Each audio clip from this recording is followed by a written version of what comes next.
Hi friends, ఎలా ఉన్నారు? ఈరోజు మనం గ్యాస్తో పని లేకుండా చక్కగా మనం పొడి తయారు చేసుకుందామండి. చాలా సింపుల్గా ఉంటుంది, అలాగే రుచి కూడా చాలా బాగుంటుందండి. ఇది జామాకులతోటి ఈరోజు మనం పొడి తయారు చేసుకుందాం. చాలా చాలా మంచిదండి మనం జామాకులు వాడడం వల్ల.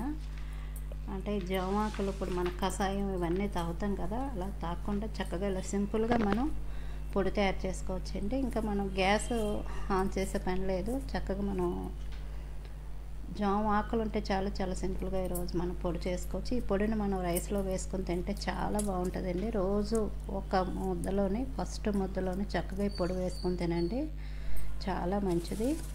నేను జామ కొమ్మలు ఇవి తీసుకున్నాను, చూసారా? కొంచెం మంచి ఫ్రెష్గా ఉన్న ఆకులు తీసుకోండి. ఈ ఆకులను ఏం చేయాలంటే శుభ్రంగా ముందు కడగండి. నేనైతే కడిగాను. ఇలా కడిగిన తర్వాత కొంచెం తడి అంతా ఆరిపోనివ్వండి. ఇలా ఆరిన తర్వాత చక్కగా ఒక్కొక్క ఆకుని మీరు తీసుకోండి. మనం అంటే ఎంత కావాలో పొడి దాన్ని బట్టి మీరు జామ ఆకులు తీసుకోండి. చక్కగా ఈ విధంగా ఆకులన్నీ తీసుకోవాలి. మనం శుభ్రంగా కడిగి ఆరబెట్టిన తర్వాత వీడియోలో చూపించినట్టు ఈ విధంగా మనం అన్ని ఆకుల్ని చక్కగా తీసుకోవాలి. జామ ఆకులు మనం నమలడం వలన నొప్పులు, అంటే పళ్ళు నొప్పులు, పంటి నొప్పి రాకుండా, అలాగే నోటిపూత ఇవన్నీ మనకి తగ్గుతాయండి.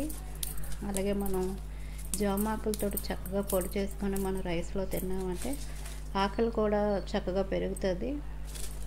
జామాకులు మనకి వాడడం వల్ల క్యాన్సర్ అంటే క్యాన్సర్ రాకుండా చేస్తుంది. ఒకవేళ వచ్చినా దాన్ని అరికడుతుంది అన్నమాట, పోరాడుతుంది ఈ జామ ఆకులు. అలాగే చాలా చాలా మనకి బాగా ఉపయోగపడుతుందండి జామాకులు. మనం బరువు తగ్గాలని అనుకున్నాం అనుకోండి, చక్కగా ఇలా పొడి చేసుకొని రోజు చక్కగా అంటే అన్నంలోనే మొదటి ముద్దలో చక్కగా ఒక స్పూన్ పొడి వేసుకొని రోజు తినండి. మనకు 3 నెలలు 4 నెలల కల్లా చక్కగా బరువు తగ్గుతాం. ఇలా ఆకులన్నీ తీసిన తర్వాత నేను అంటే నీడని ఆరబెట్టుకోవాలండి, ఎండలో పెట్టుకోవద్దు. మన ఇంట్లోని గాలి తగిలే చోట చక్కగా ఒక క్లాత్ మీద ఆరబెట్టుకున్నామంటే ఈ విధంగా ఆరుతాయి. నాకు ఆరినాకి 3 రోజులు టైం పట్టిందండి.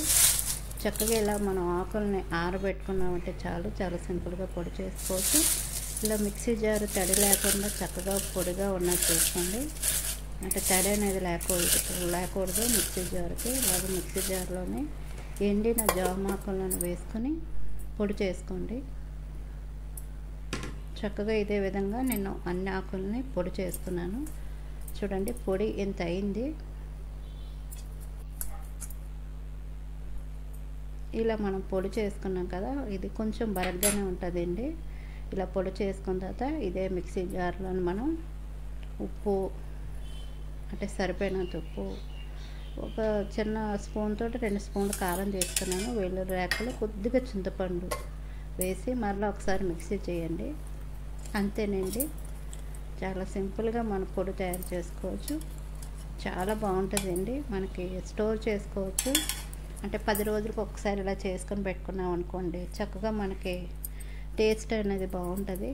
అంటే ఎక్కువ రోజులు మనం నిల్వ చేసుకునే కంటే 10 రోజులకు ఒకసారి, లేదంటే 15 రోజులకు ఒకసారి ఇలా తయారు చేసుకొని చక్కగా ఇలా మనం బాటిల్లోనే గాజు బాటిల్లో స్టోర్ చేసుకున్నాం అనుకోండి, రోజు మనం రైస్ తినేటప్పుడు మొదటి ముద్దలోనే ఈ పొడి వేసుకొని తింటే చాలా బాగుంటుందండి. తప్పకుండా ఒకసారి మీరు ట్రై చేయండి. మన ఆరోగ్యానికి చాలా మంచిది జామాకులు. అందుకు మన రోజు కషాయం తాగాలంటే ఇష్టపడరు కదా, అందుకు ఈ విధంగా మీరు పొడి చేసుకోండి, చాలా చాలా బాగుంటుంది. నేనైతే రైస్లో వేసుకుంటున్నాను. నువ్వుల్లోనైనా వేసుకోవచ్చండి పొడి వేసుకొని, లేదంటే నెయ్యి వేడి చేసుకొని వేసుకోవచ్చు. వేసుకొని చక్కగా మనం కలుపుకొని తింటే చాలా బాగుంటుందండి. ఈ జామాకులు వాడడం వల్ల గుండెకి కూడా చాలా మంచిదండి. అంటే షుగర్ అనేది రాకుండా చేస్తుంది. తప్పకుండా ఒకసారి మీరు ఇలా పొడి చేసుకొని తినండి. ఎలా ఉందో నాకు కామెంట్లో తెలియపరచండి. వీడియో నచ్చితే మాత్రం ప్లీజ్ లైక్ చేయడం మర్చిపోకండి. అలాగే మన ఛానల్ని సబ్స్క్రైబ్ చేయండి.